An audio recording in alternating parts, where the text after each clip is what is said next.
Hey guys, tonight we're stepping into the sticky, clanging, absolutely chaotic world of an ancient Roman gladiator's medic. The crowd above is roaring sandals stamping against stone, and you're down here in a room that smells like a battlefield, had a bad date with an olive oil press. You probably won't survive this. Your first patient is already bleeding on the floor, and you haven't even hung up your cloak. So before you get comfortable, take a moment to like the video and subscribe, but only if you genuinely enjoy what I do here. And if you're listening from some far-off corner of the world, post your location and local time in the comments.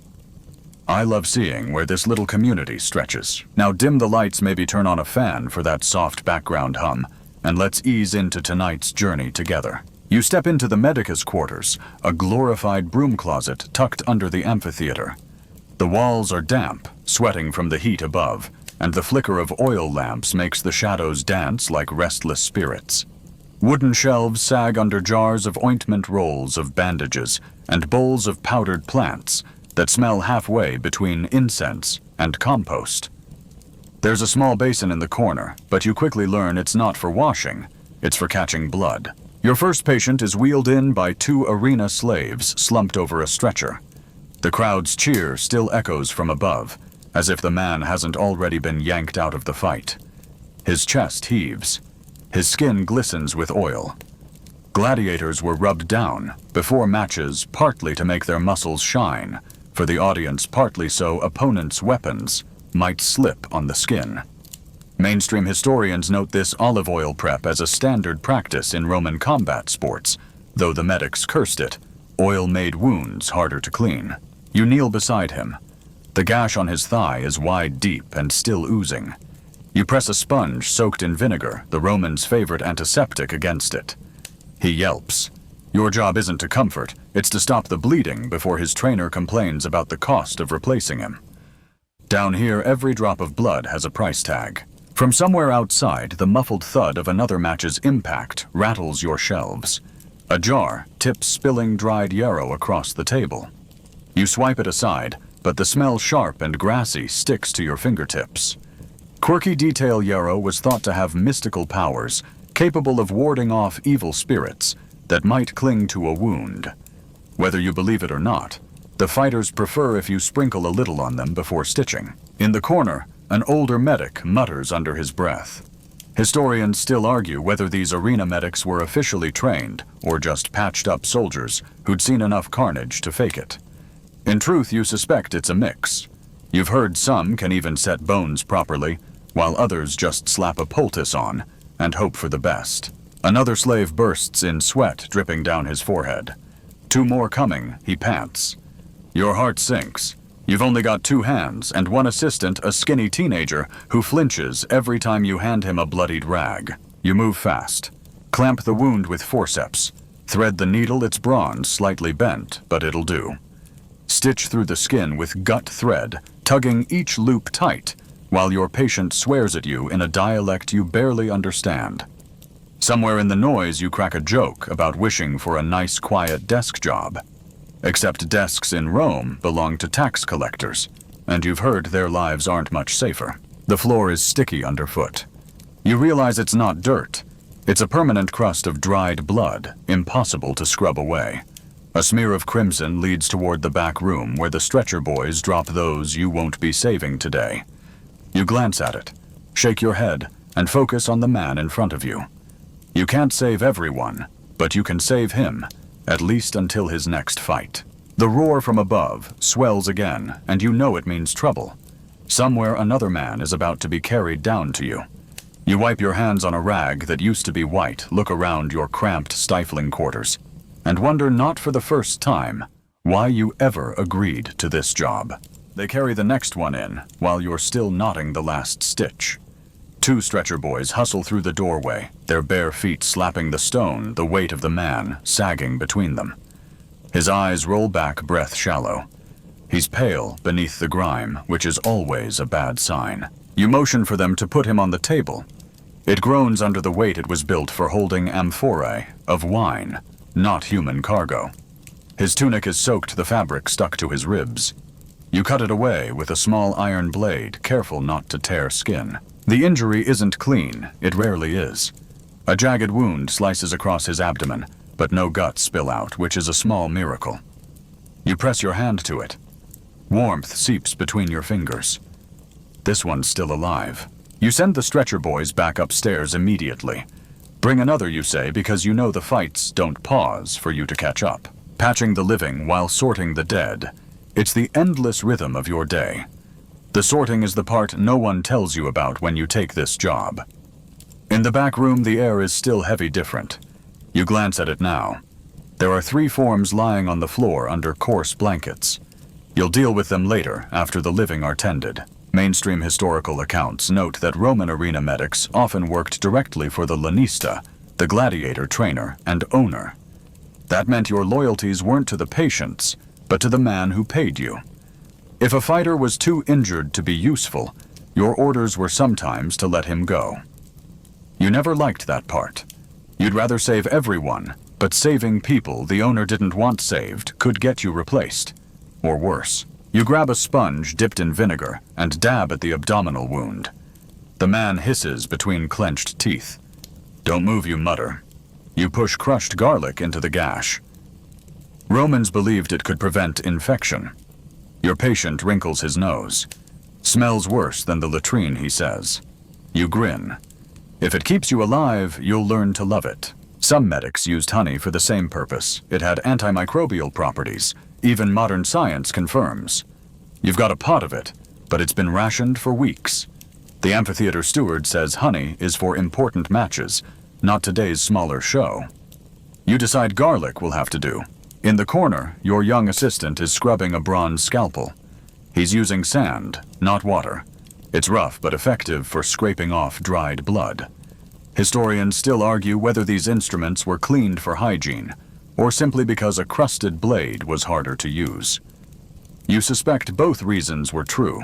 You stitch the wound closed with slow, deliberate pulls, counting each knot. You think about the men in the back room. They'll be carted off after dark, some to shallow graves, others to the tanners who use human skin for drumheads.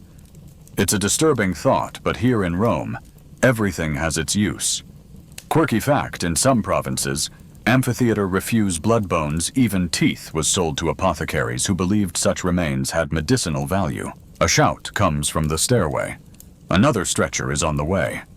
You've barely tied off your last stitch before the next one is shoved in a man with a broken leg, the bone jutting at an unnatural angle beneath the skin. You set him on the floor temporarily. You'll get to him after this one is wrapped and breathing steady. Your hands move automatically. Now wrap, not press. Bind like you're part of the arena machinery. Above, the crowd roars again, and for a fleeting moment you wonder if they have any idea of the quiet chaos unfolding down here. Probably not. The man on the table squeezes your wrist as you finish. His grip is weak, but the look in his eyes says enough. He's still here. For now. The next patient groans before you even see him, the sound echoing down the stairwell like a warning. 2 arena slaves stagger in, each gripping a corner of the stretcher. What lands on your table is less gladiator and more heap of meat wrapped in leather straps. You mutter something unrepeatable under your breath and pull the nearest lamp closer. This one's arm is mangled, not just broken, but crushed in a way that makes the skin bubble and bruise in strange patterns. You know instantly the man's match was with a secutor, the type armed with a heavy rounded shield. Those blows don't slice, they pulp. You glance at the shelf where your tools hang. There's no polished steel, no neat rows of sanitized equipment. Just a jumble of bronze and iron scalpels with dull edges, bone saws with teeth that could use replacing forceps that pinch more skin than they grip. Romans did have some surprisingly advanced medical tools, like the spicillum for probing wounds, but most of what you own looks like it's been salvaged from a blacksmith's reject pile. You choose a hooked iron needle and a pair of Volcellae, tweezer-like forceps that double as instruments of pain. You know, you murmur, if I ever end up in one of these matches, I'm retiring myself first. The patient grunts something that might be a laugh, or a curse, hard to tell. Historians still argue whether arena medics were expected to save limbs, or just make them functional enough for another fight. From your experience, it's more about speed than precision. If the lanista wants him back in the sand next month, you patch fast. If not, you make it painless enough to get him to the afterlife without screaming. You test the broken arm, gently. It's bad. You'll need to realign the bone, and you have no sedation beyond a cup of watered wine. Your assistant fetches it, hands trembling. You joke, "No, that's for me," before shoving it toward the patient. When the moment comes, you pull hard and fast. The crunch echoes off the stone walls, followed by a strangled scream. The arena slaves look away. You hold the bone in place while your assistant wraps it tightly with linen strips soaked in egg whites and vinegar, your makeshift plaster. The Romans swore by it for stiffening bandages. On the next table, your earlier patient groans as the vinegar in his stitches starts to sting again. You call over to him. Don't complain. It means you're still alive. Humor is currency down here. It buys patience. You don't have time to earn otherwise. You turn back to your tools, wiping them with a rag, before dunking them in a basin of boiling water. That's your personal quirk. Most medics here don't bother with heat sterilization, but you've seen enough infections to know better. The water's been boiled over a brazier that also heats the room, which means you're sweating like you've just run 3 laps around the Colosseum. From somewhere above, a voice shouts a name, followed by the roar of the crowd. You recognize the name. It's a popular fighter one, whose survival means bigger bets and bigger bribes. If he comes down here, you'll be expected to drop everyone else and tend to him first. That's how it works.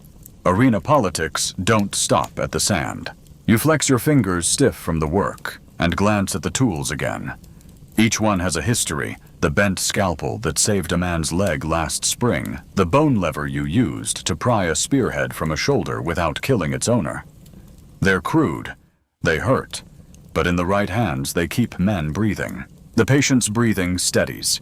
His arm will never be the same, but then neither will you after enough days in this room.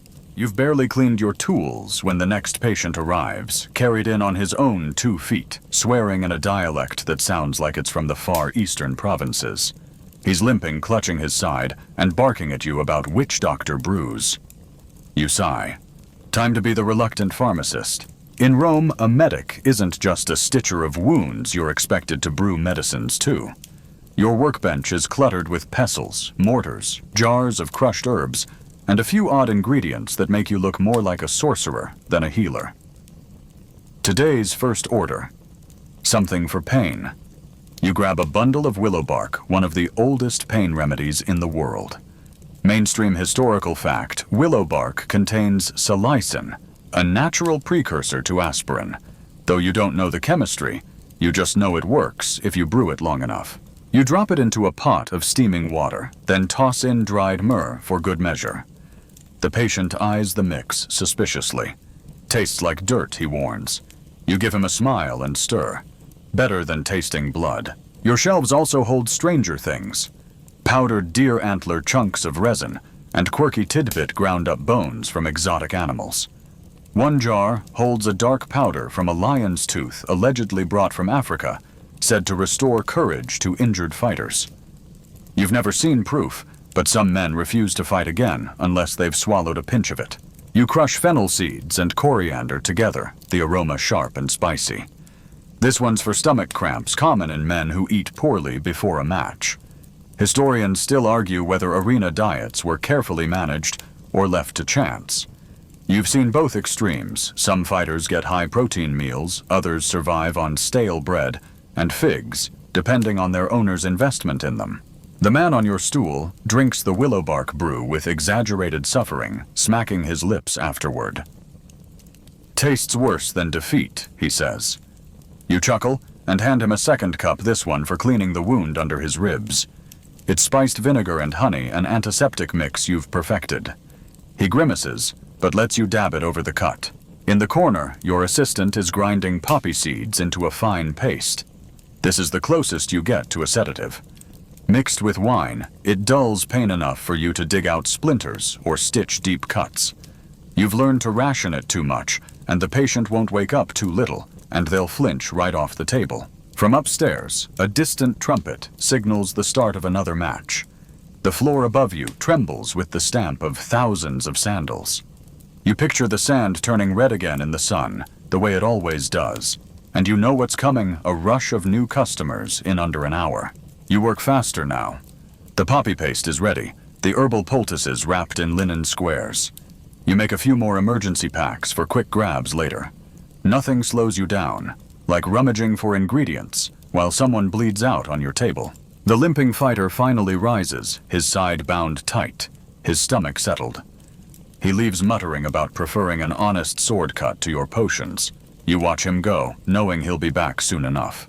They always come back. Your assistant sniffs at the lion's tooth jar. "Do you believe it works?" he asks. You shrug. "I believe in whatever keeps a man from quitting before his wounds are healed." You don't tell him half of healing down here is convincing fighters they're still invincible. You sweep the last crumbs of fennel from your bench glance toward the stairs and wait for the next batch of bruised, bleeding men to find their way to your door. The brewing never stops. You don't have to wait long. The next fighter stumbles in without an escort, his tunic torn, a thin line of blood tracing his cheek. He's not badly hurt yet, but his eyes are wild. You've seen that look before, post-fight delirium. Some men leave the arena convinced the crowd was cheering their name. Others swear someone in the stands cursed them mid-match. This one, he thinks you're part of a plot to poison him. "Keep your potions away," he growls, backing into a corner. You lift your hand slowly, palms out, the universal sign of "I'm not about to stab you." "Easy," you say. "If I wanted you dead, I'd charge more." The thing is, some gladiators truly don't trust the medics. Mainstream fact, in ancient Rome healers didn't have spotless reputations. Physicians were sometimes accused of using the wrong herbs on purpose, especially if bribed by rivals. In the arena with bets riding on every fight, the suspicion doubled. You try a different approach. "Sit down," you say softly, "and I'll just wash the cut. No potions."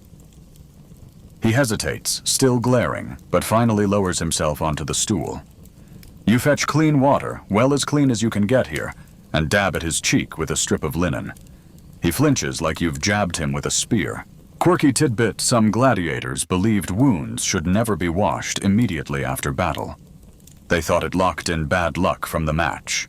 You've patched men who'd rather let dirt crust over their cuts than let you touch them too soon. Your assistant, sensing trouble, keeps his distance. You talk the fighter through every step, describing your actions like a host narrating a cooking show. Now we add a sprinkle of crushed mint, not for healing, just so you smell like you bathed this week. It earns a half smile. Progress. Still, you can't drop your guard. Historians still argue whether arena medics had guards or assistants specifically trained to restrain patients. You've had to duck more than one drunken swing from a fighter who decided mid-stitch that you were plotting his downfall. This one's tension fades once the cut is cleaned and bound. You even sneak in a dab of honey under the bandage while he's distracted, call it insurance against infection. He stands, rolls his shoulders, and mutters, "Maybe you're not trying to kill me after all." You grin. Not today, anyway. Then there are the fighters, who lash out for different reasons, not mistrust, but pain. You remember last month when a man with a shattered collarbone tried to shove you away mid-treatment. You had to dodge his good arm while keeping the bone aligned. You'd have laughed if your heart hadn't been pounding. From above, the crowd roars again, a sustained cheer that tells you someone's just landed a blow worth bragging about. It means another patient is likely inbound. You send your assistant to clear the blood bucket and prepare the next set of linens. The suspicious fighter lingers at the doorway. "If I win my next fight," he says, "I'll bring you a silver coin." You wave him off. "Bring me your hide in one piece instead." He leaves, and you're alone for a breath, a rare, blissful moment where the only sound is the faint drip of water from the ceiling. It doesn't last. 2 sets of footsteps pound down the stairs. The next man comes in screaming, clutching a forearm bent at a grotesque angle. You grab your splinting kit and brace yourself not just for the injury, but for whatever mood he's in when you touch it. Down here, the fight doesn't always end in the arena. The man with the broken forearm is barely on your table before another figure follows him down, one you recognize instantly, Gaius the Lanista's right-hand man. That's never good. He's the sort who speaks in orders, not questions. This one fights next week, Gaius says, jerking a thumb at your patient. Fix him so he can grip a sword. Don't care if it hurts. You keep your expression neutral. In this job, you learn that the injury in front of you isn't the only thing you have to manage. There's always politics swirling just beneath the surface. Mainstream historical fact, Gladiator, schools Ludi, were businesses' first, entertainment second, and medics were part of that machinery. A fighter who couldn't perform meant lost revenue. You test the arm gently. The fracture is bad. You start to explain that full recovery in a week is impossible, but Gaius cuts you off. Do what you can. His tone carries the weight of a man who can have you replaced before the next fight. Quirky tidbit, in some arenas, gamblers would slip coins to medics to forget to fully heal a fighter, tilting the odds. You've had offers, always refused them. Not out of honor exactly, but because you know you'll be the first blamed if anyone finds out. You send your assistant for the splint kit. As you wait, you clean the arm with a mixture of vinegar and crushed rosemary. The patient hisses at the sting glaring at Gaius rather than you. Tell him to hold still, Gaius says, or I'll make him still. The crowd above swells in another cheer. Someone must have gone down in spectacular fashion. You wonder if their medic is as tangled in threats and bribes as you are. Historians still argue whether every large amphitheater had its own dedicated staff, or if medics rotated between venues. Either way, the politics don't change. You align the bones with a swift, firm motion. The patient swears so loudly it nearly drowns out the roar from upstairs. You bind the limb in tight linen, then slide thin wooden splints along each side, wrapping again, until the whole thing is rigid. It's enough for him to grip a sword handle barely, but it won't last long under strain. Gaius nods satisfied and slips you a copper coin. Not a bribe exactly, more like payment for obedience. You pocket it without a word. As they leave, another figure leans in through the doorway, a bookie from the betting stalls. You hear who's fighting tomorrow? He asks with a smirk. You shake your head. Your favorite one-eye Marcellus. If he makes it through, I might owe you a drink. The implication is clear. If you happen to patch Marcellus a little too well, the bets could shift in someone's favor. You just wave him off. When he's gone, your assistant raises an eyebrow. Why don't you ever take the bribes? You shrug. Because the people offering them aren't the ones who'll save me when something goes wrong. Upstairs, the trumpet sounds again, signaling the end of a match. You ready your table, knowing another wave is coming. Down here, medicine is never just medicine. It's a performance, a negotiation, and sometimes a gamble with your own skin. The door bangs open, and sure enough, two more fighters arrive, one walking, one limp. You motion to the walking one. You wait, you on the table.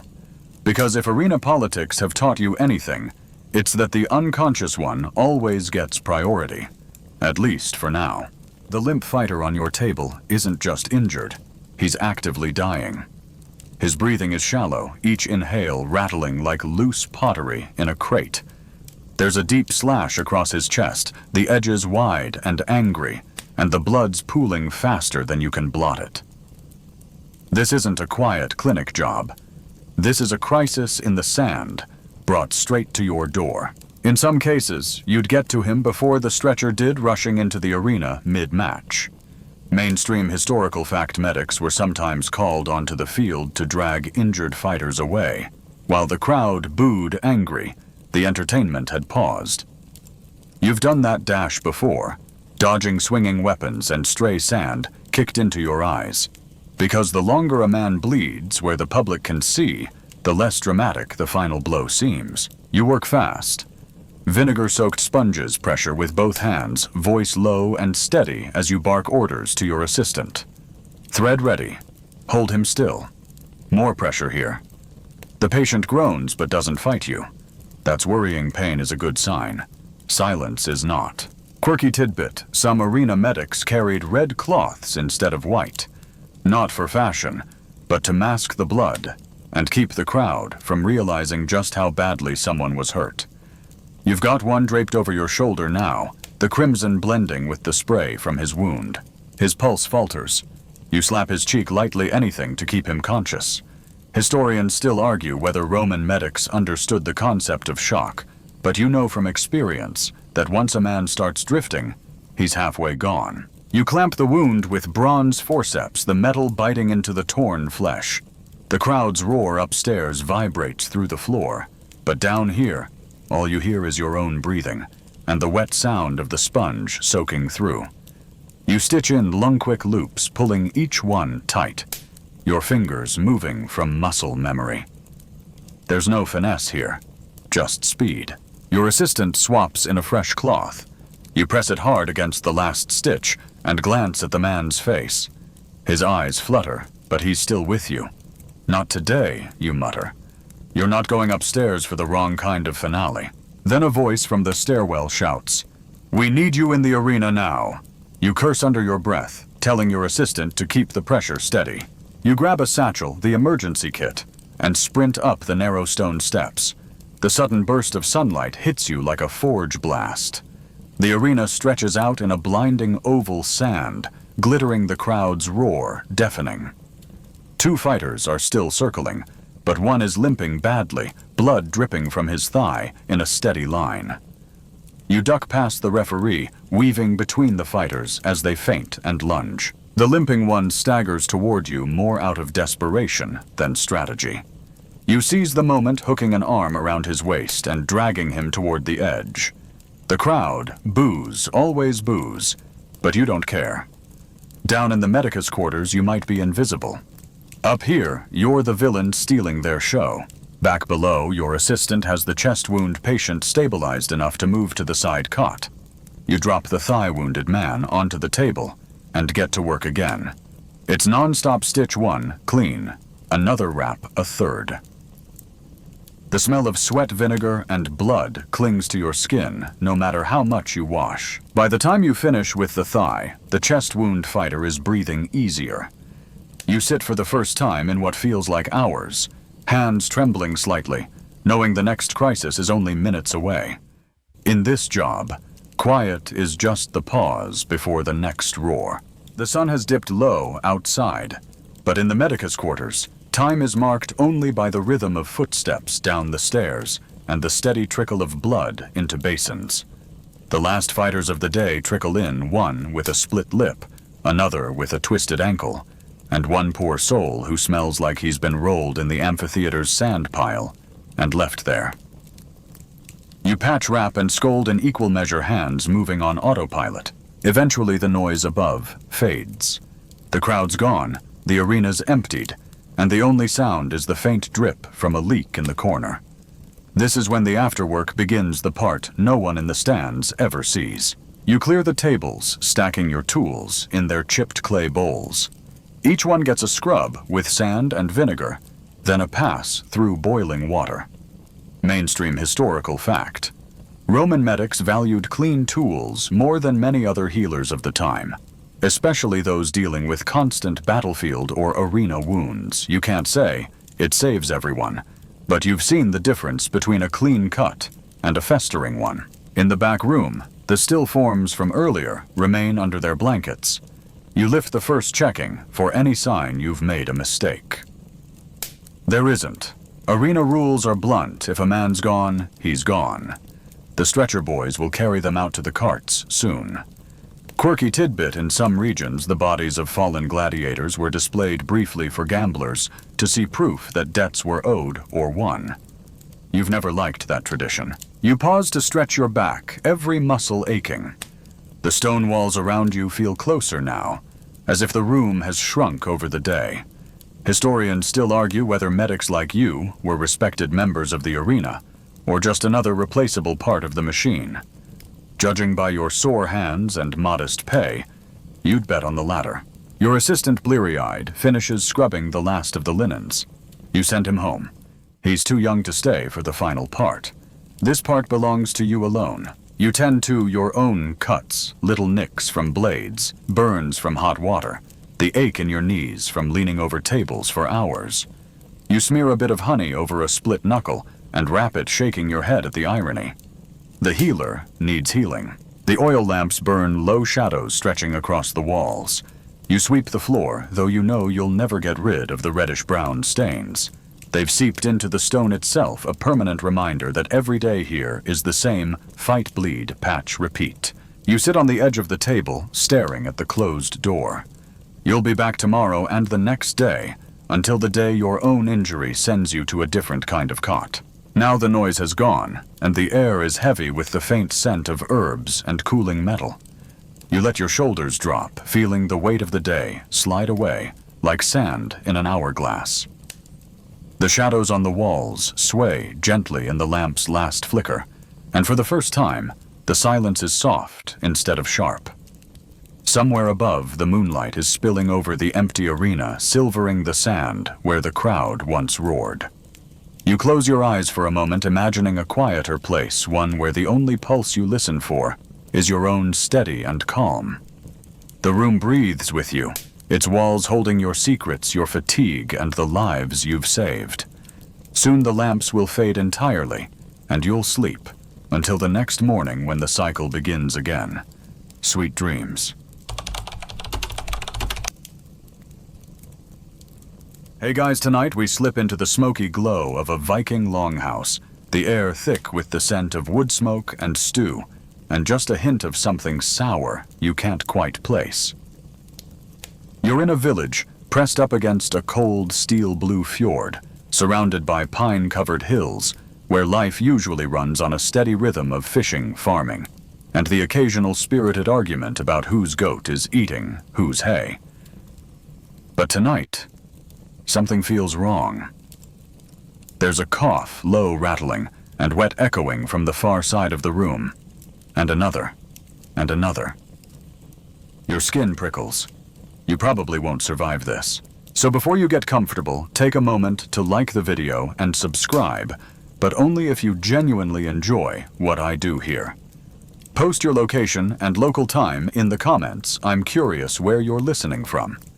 Now dim the lights, maybe turn on a fan for that soft background hum, and let's ease into tonight's journey together.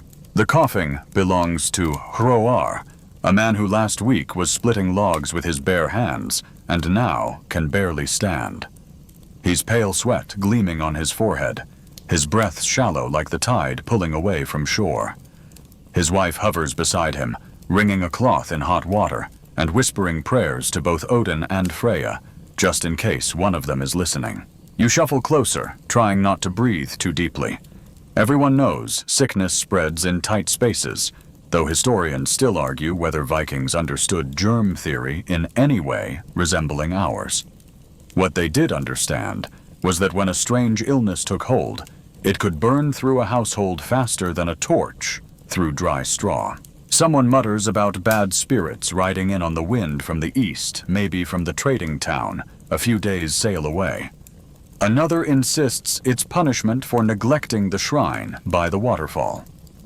You don't say anything, but you remember that just yesterday, a merchant ship brought strange cloth from the south, bright colors, fine weave. Everyone touched it, passed it around, pressed it to their cheeks in admiration. And now Hroar can't stop shivering, though the fire blazes hot enough to make your eyes water. The smell changes less stew, more sharp tang of sickness, the kind that sits heavy in your nose. You shift your weight, feeling the wooden planks creak under your feet, the heat on one cheek from the fire, and the cold bite on your back from the draft, slipping in through the longhouse door. In a corner, children play with carved wooden horses, unaware their laughter ringing high above the low murmur of adult voices. One of them coughs once, just once, but every head turns. You think about the winters here, long, dark, and unforgiving. Sickness is always worst when the days shrink to mere hours of light. Even now, the sun has barely climbed above the horizon before it's already leaning back toward night. In the dim glow, you see your neighbors' faces lined, weathered, and now shadowed with unease. A man by the door spits into the dirt, muttering that it's nothing, just a fever wind that will pass. But you notice how he subtly shifts his seat farther from Hroar. Nobody wants to admit it, but the village has seen this before. Old tales speak of a sickness that came with the ships, felling strong men and days women in less, and children faster still. Hroar's wife calls for the Leknir, the healer, but she's 2 houses down, tending to another sick child. You hear someone mutter that the gods are angry that too much silver has been hoarded instead of offered. Another says Loki is stirring trouble. You can't tell which explanation frightens you more: angry gods, or an invisible enemy no sword can cut down. The coughs ripple again like a dark wave rolling across the longhouse. It's the first sign that the peace of your little Viking settlement is about to crack. And though you tell yourself it's just a small sickness, you can't shake the thought that whatever is brewing here will reach far beyond this smoky, fire-lit room. By morning, the longhouse smells different, less like roasted barley bread, and pine pitch more like damp wool. Stale air and something faintly metallic. You wake on your straw bed to the sound of low voices outside, the crunch of boots on frost, and the caw of a raven perched on the roof beam. The old women say ravens carry messages from Odin. This one feels like bad news. You pull on your tunic and step into the sharp winter air. A cluster of villagers stands near the well, their breath making little clouds in the pale light. They're not drawing water. They're talking in tight, urgent voices. You catch a few words: barn shuk, child, sick. And then another word, heavier, flary more. The Leknir Runa stands at the center, her hair braided with little bone charms that clink when she moves. She's holding a bundle of dried herbs in one hand, a pouch of powdered something in the other. Runa's skill is respected, but she's not a magician. Everyone knows some patients recover and some don't, no matter what she tries. You follow her into the smaller longhouse near the fjord. The smell hits before you enter: sour breath, wet straw, and the faint tang of blood.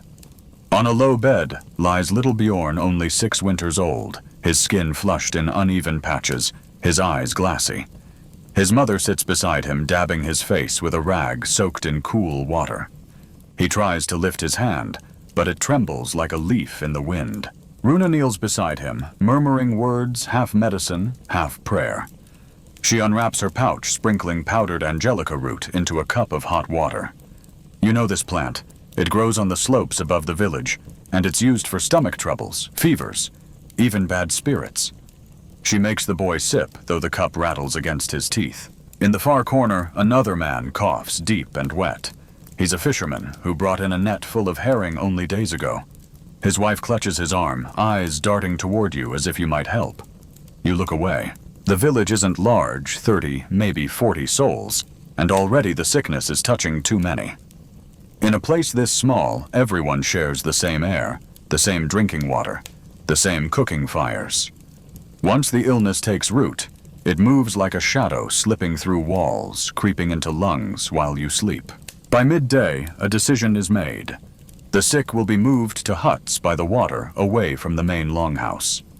Not for their comfort. Those huts are drafty the wind, finding every gap between the logs, but to protect the healthy. You're not sure it will help, but it's the only thing that makes people feel they're doing something. The move is quiet, almost ceremonial. A few strong men carry the fevered on makeshift stretchers, woven mats between poles. Others walk on their own, hunched under blankets. The cold stings your cheeks, but their sweat is still pouring. You help carry Hroar, his once mighty arms, now limp at his sides. His eyes meet yours for a heartbeat, and there's something in them. Apology, resignation. You can't tell. The huts by the fjord are simple. Just one room each, a low fire pit in the center. Smoke curling up through a hole in the roof. You set Hroar down on a bed of fresh pine boughs, the needles still sharp and fragrant. For a moment, the place smells almost pleasant. Then the coughing starts again, and the scent changes. That night, the village feels different. The main longhouse is quieter, the spaces where Hroar and the fishermen once sat now empty. People eat in silence. The usual clatter of dice games, the bursts of laughter, they're gone. In their place is the low hiss of firewood, the pop of a pine knot, and the occasional distant cough from the huts by the water. Lying awake on your straw mat, you listen to the wind scraping against the walls. Somewhere in the dark, a wolf howls long and mournful. You've heard it 100 times before, but tonight, it sounds closer. You can't help wondering which will come first, spring, or the sickness taking everyone you know. By dawn, the frost on the longhouse roof gleams pale blue, but the air inside feels heavy, almost sour. You wake to the muted sound of footsteps outside. No idle wandering, no cheerful calls, just the slow, deliberate tread of someone carrying bad news. It's Einar, the chieftain's eldest son. He ducks through the low doorway, his face lined in ways the winter alone couldn't cause. 2 more, he says simply. No names at first, names make it real, but you can guess. Word travels quickly here, even when unspoken. Breakfast is a thin porridge, ladled from the same pot everyone eats from. A single thought nags at the back of your mind. How many spoons have touched? How many mouths in the past few days? But you say nothing. There's no other way to eat. The sickness has started to ripple through families. First, it touched the children, little bodies without the strength to fight. Now it's moving to the elders. You watch Inga the weaver shuffle in her shoulders, wrapped in a thick sheep's wool shawl, her breath shallow. She sits near the fire, staring into it, as though trying to remember something. Maybe she knows what's coming. Runa the Leknir works without pause. Her hands are raw from washing them in the icy stream, her herbs dwindling. This morning she sends you and 2 others into the hills to cut more juniper and yarrow. She says the steam from boiling juniper can chase sickness from the air, and yarrow tea can cool a fever. Whether that's true, you can't say, but doing something feels better than doing nothing. The climb is slow. Snow crunches under your boots, the world around you, silent, except for your own breath. When you find the yarrow, its dried stalks are brittle, the flowers long gone, but Runa says the plant still carries strength, even in death. You break the stems, gather them into bundles, and sling them over your shoulder. The juniper is harder, sharp needles biting your hands as you cut. The resin clings to your skin, its scent sharp, almost clean. Back in the village, the smell of juniper smoke drifts from the sick huts. Inside, the air is thick and damp, the fire's warmth unable to cut through the chill in your bones. You bring the herbs to Runa, who takes them without a word. She's busy with Bjorn again. The boy's fever hasn't broken. His little chest rises and falls with effort, each breath a fight. Near the doorway, Hroar stirs on his bed of pine boughs. His eyes open bloodshot, but focused. Still here, he mutters, voice hoarse. You manage a half smile, but you can't tell if it's good news or just the pause before the end. That night, a meeting is called in the longhouse. Only the healthy are allowed to attend, though the definition of healthy feels loose now. Some in the circle are already coughing quietly into their sleeves. Einar stands before the hearth, his voice steady but low. He speaks of storing food away from the sick, of limiting visits to the huts, of keeping children inside. Then someone says what you've all been thinking. Is this the gods' doing? The murmur spreads. In old tales, disease is sent by angry spirits, or as punishment for broken oaths. A few glance toward Olaf the tanner, who quarreled with the chieftain last month over stolen hides. Someone mutters about cursed goods from the last trading ship. Einar cuts the talk short. Blame won't heal the sick, he says. But the seed is planted. You can see it in the eyes of the crowd, a quiet, growing hunger for someone to hold responsible. After the meeting, you step outside.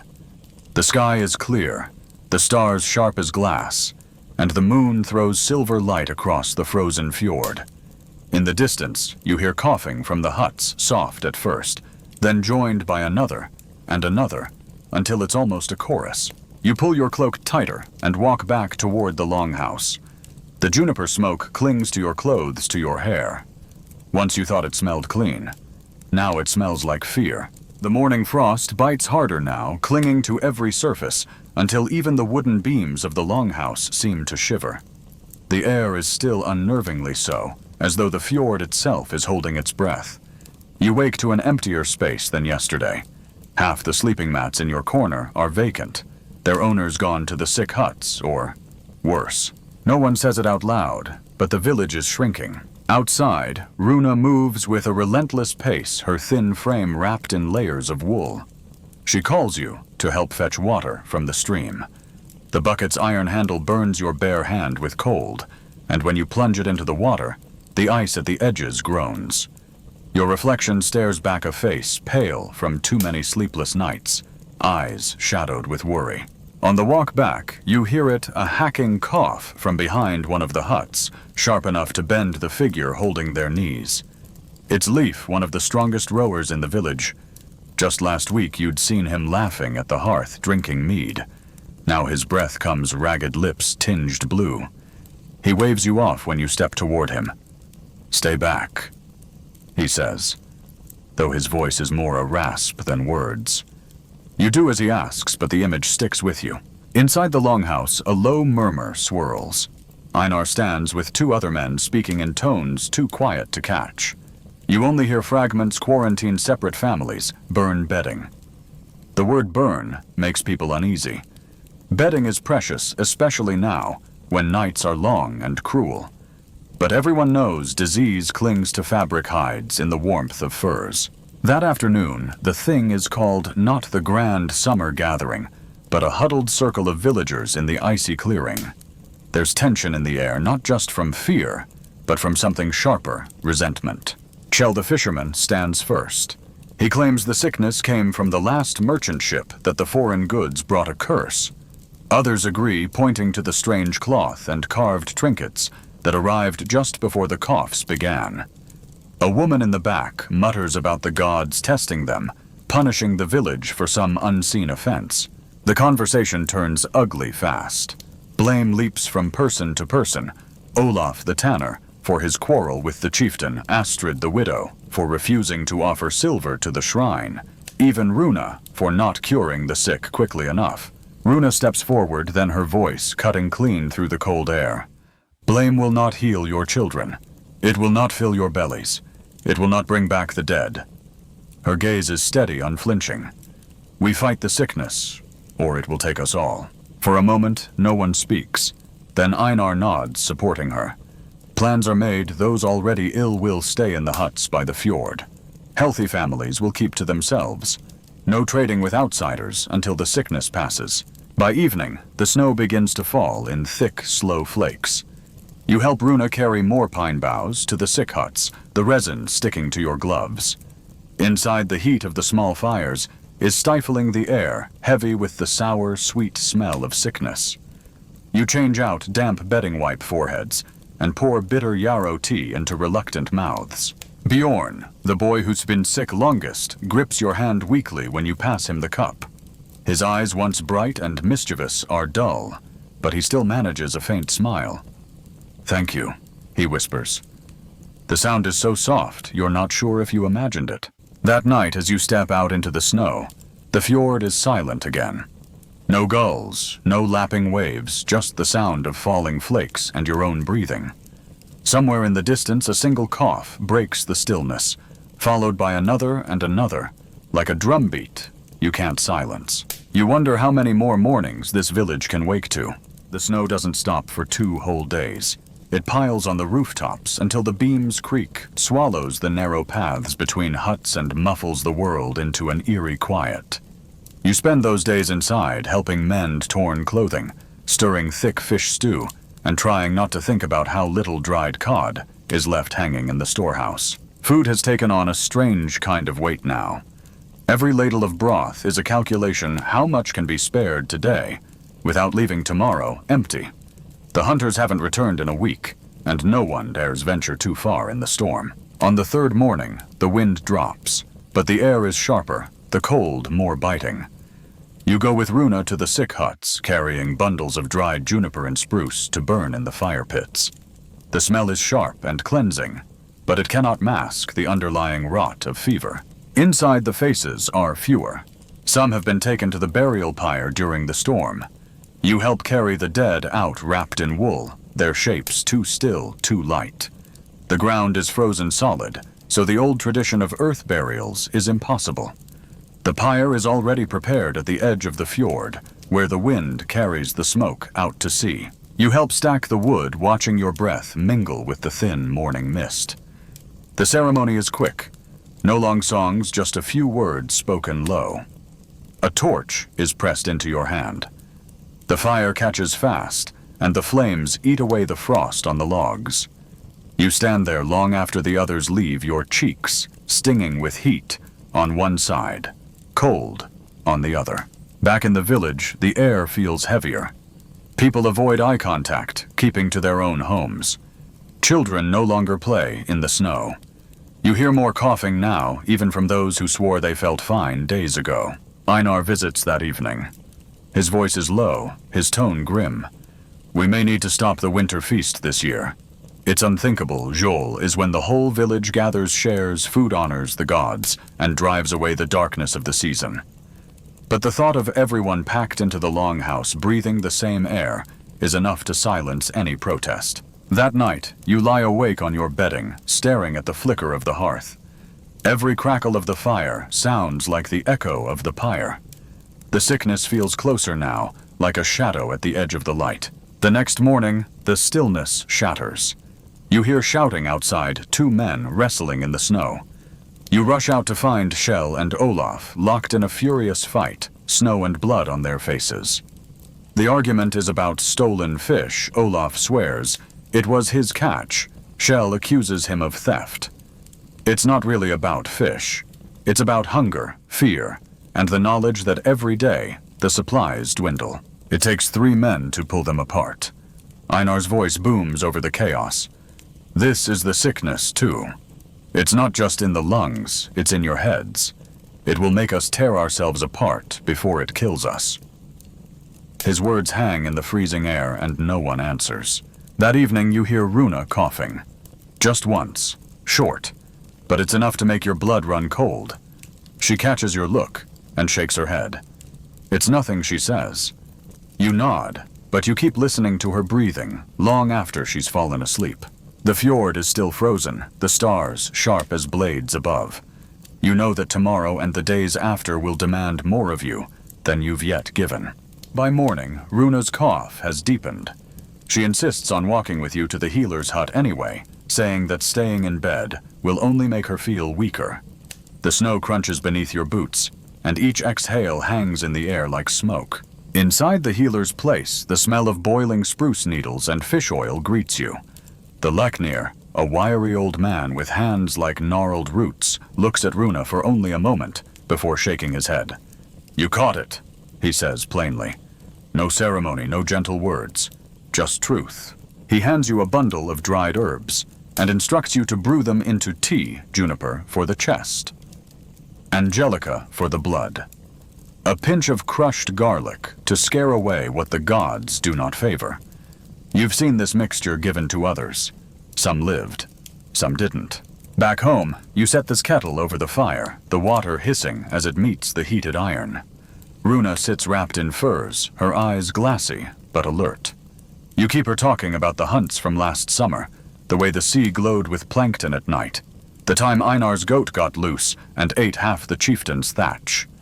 Anything to keep the silence from growing too heavy. That afternoon, a runner arrives from the next settlement over. His face is pale, his hair crusted with frost, and his voice hoarse. The sickness has spread there too, and worse, they say, entire households have died within days of the first cough. He carries a warning from their jarl: no ships, no travel. Close your fjord. The decision sparks an argument in the council.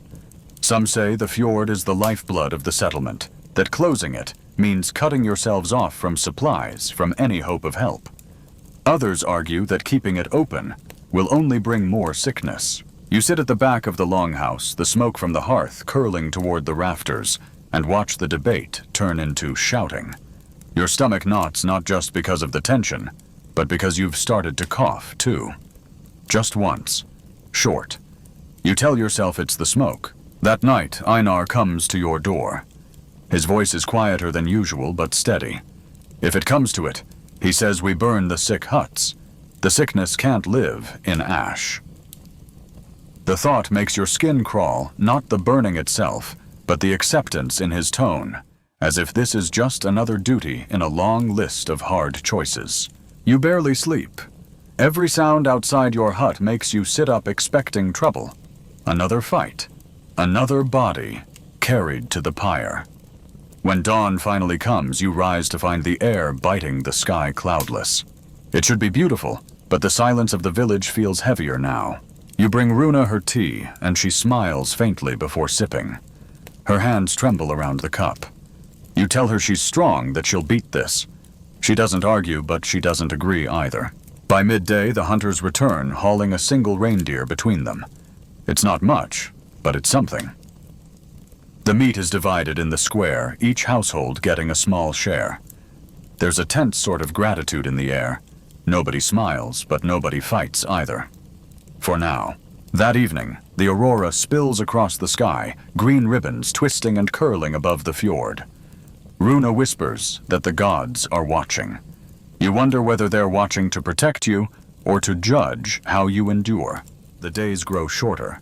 The fjord stays frozen, sealing you in as effectively as if the gods themselves had drawn a curtain of ice between your village and the world. The stillness is deceptive beneath it. The sickness moves faster than gossip. 3 more houses have sealed their doors with woven branches, the Old Norse sign for quarantine. People leave food outside for the sick, but no one dares knock. You hear coughing behind those doors, and sometimes crying, and sometimes nothing at all. Runa's condition worsens in fits and lulls one day. She sits up, eats her share of broth, even hums while mending a tear in her fur cloak. The next, she can't lift her head without gasping for breath. You keep the fire high and brew her tea even though the herb supply is thinning. One afternoon, a commotion breaks out near the shore. You hurry to find 2 men from your village dragging a small ice-covered boat toward the beach. Inside are 3 strangers, 2 alive barely, and 1 frozen stiff. They're from a fishing camp farther down the coast, they say. The sickness has emptied their huts and left the dead unburied. The council gathers again. Some demand mercy. These are kin by Seafellow Norse. Others shout that bringing them in is asking for death to take you all. The Jarl ends it with a grim compromise. The strangers are given a hut on the far edge of the settlement, and no one but the healer may approach. That night, smoke rises from the healer's hut, too much for the small fire inside. You realize he's burning linens, clothing, maybe even whole beds. The smell of singed wool and something darker hangs in the air. Food grows scarcer still. The hunters return empty-handed 3 times in a row. The storehouse is down to dried fish and barley. Rumors begin, whispers that someone has been stealing from the communal store. You want to dismiss it, but when you check your own supplies, you notice a missing bundle of juniper. Einar visits again. His face is hard, his eyes colder than the fjord ice. The weak will drag the strong into the grave, he says.